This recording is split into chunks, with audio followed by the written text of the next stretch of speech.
Selamat malam, salam sejahtera. Terima kasih karena bersama dengan saya di Nazilin Unity Channel. Isu paling hangat baru-baru ini tular tentang perkawinan lagi Najib. Tapi sebelum kita mau ulas apa cerita yang sedang berlaku dan sedang tular tentang itu lagi, rupa-rupanya cerita Najib kawin dan mempunyai keluarga baru itu belum selesai sampai di sana. Jadi kamu jangan skip video ini karena di tengah nanti saya akan beritahu kamu apa perkembangan terkini yang disahkan oleh para pemimpin UMNO dan Najib dan Rosmah sendiri. Kemarin, hari ini, kita mulai hari ini dulu. Kita ucapkan kepada Ismail Sabri Yaakob, Perdana Menteri Malaysia, tahniah karena hari ini dalam artikel di Sinar Harian, Ismail Sabri Yaakob telah diangkat sebagai Hero Malaysia. Wow, kenapa? Apa jadi? Karena beliau telah cuba menangani isu kenaikan harga, terutamanya harga ayam di pasaran.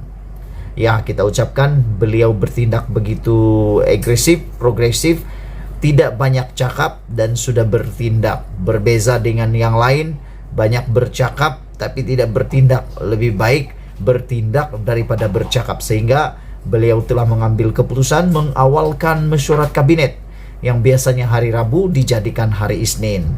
Selain daripada itu, sebelum kita janji kepada Anda semua, saya ingin beritahu apa yang terjadi kepada Najib dan Rosmah yang terkini. Ramai orang tanya, Rosmah dan Najib dah berceraikah? Rosmah dah berceraikah dengan Najib? Karena penampilan Rosmah bersama Najib dapat dihitung dengan jari. Dan telah lama beliau tidak bersama dengan Najib. Yang terkini beliau hanya bersama Najib di Istana Negara semasa majlis berbuka puasa dan sambutan hari raya di Istana Negara. Kemarin seorang pengacara terkenal telah mendedahkan pendedahan yang amat mengejutkan. Pengacara terkenal tersebut yang populer itu mengatakan, aku tak hairan kalau Najib dah kawin dengan Shimah. Karena beliau berkata, beliau sudah tahu lama tentang cerita itu dan tidak ada masalah untuk Najib berkawin lagi kerana Najib memang berkemampuan menurut pengacara populer tersebut.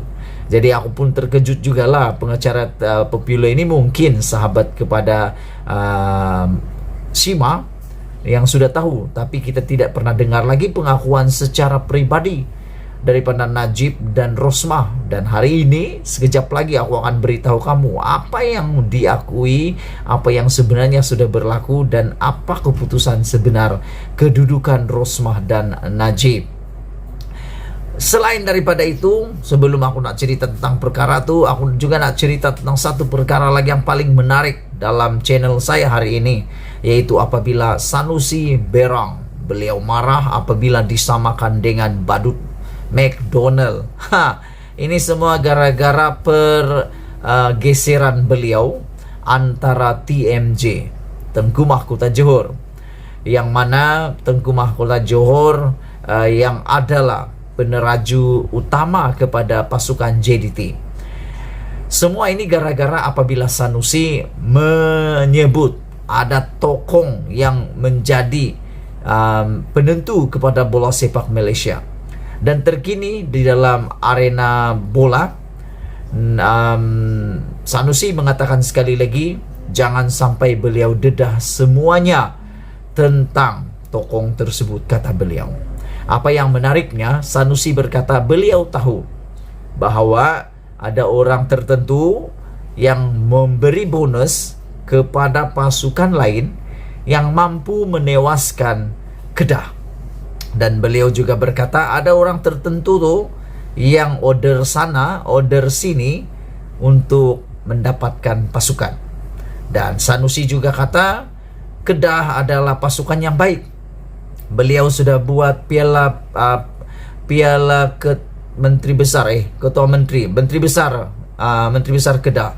Dan beliau percaya dengan Liga Menteri Besar Kedah itu, Kedah akan mampu melahirkan bakat-bakat baru untuk negeri Kedah. Dan beliau sudah membuktikan, katanya, Sanusi kata, sampai pasukan selatan itu, tidak tahu dia rujuk kepada siapa, telah order 2-3 pemain daripada Kedah, dan Sanusi kata Kedah telah mampu melahirkan tanpa perlu order sana sini, dan beliau kata tak apalah Syafiq Ahmad diambil semula oleh pasukan JDT. Hari ini aku nak bagi tahu kamu semua apa yang berlaku antara Najib dan Rosmah.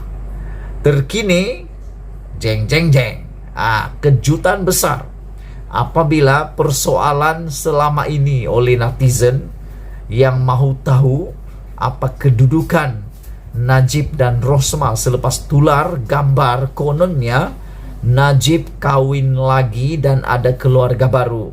Akhirnya hari ini telah hampir terjawab apabila Najib dan Rosmah muncul secara eksklusifnya di majlis sambutan Hari Raya UMNO di Gombak. Ini kali pertama sejak beberapa waktu, masuk tahun sudah kali, Rosmah secara terbuka di dalam majlis awam telah mengiringi suaminya yaitu Najib Tun Razak untuk menghadiri acara terbuka awam. Jadi secara langsungnya boleh dikata mungkin ini jawaban kepada persoalan netizen selama ini yang mengatakan bertanya, adakah Najib dan Rosmah telah bercerai? Mungkin ini jawabannya. Mereka masih bersama, bahkan di dalam sambutan terkini Rosmah masih mengiringi Najib. Tetapi yang pentingnya dalam ulasan malam ini, sebenarnya Rosmah perlu melakukannya dengan lebih kerap. Kerana menurut Sabudin, Rosmah harus selalu ada di sisi Najib. Barulah fitnah dan mainan persepsi boleh dielakkan. Lebih-lebih lagi menurut Sabudin, lebih-lebih lagi Najib mempunyai musuh bukan saja di luar UMNO tetapi juga di dalam UMNO. Kerana kita tahu dalam UMNO sendiri ada beberapa orang yang memang mengidam untuk menjadi Perdana Menteri, dan mungkin mereka takut populariti Najib dapat mengalahkan mereka dan Najib ada peluang untuk naik sekali lagi menjadi Perdana Menteri. Jadi yang menjadi lebih menarik lagi adalah dalam gambar yang saya paparkan ini kelihatan Rosmah dan Najib mesra. Bahkan UMNO, beberapa pemimpin UMNO yang ada di sana juga gembira dengan kemunculan Rosmah Mansur. Jadi itulah dia keadaan terkini, apa yang selama ini tanya oleh netizen. Rosmah dan Najib dah bercerai atau belum? Jawapan dia, mereka masih bersama di dalam sambutan Hari Raya di Gombak hari ini dengan gembira sekali. Sebelum kita berpisah, saya ucapkan terima kasih kerana menonton channel ini. Jangan lupa tinggalkan komen Anda. Mungkin Anda tahu banyak cerita tentang ini. Dan kita jumpa lagi. Tekan butang subscribe untuk mendapatkan ulasan-ulasan terkini daripada channel ini. Kita jumpa lagi. Bye-bye.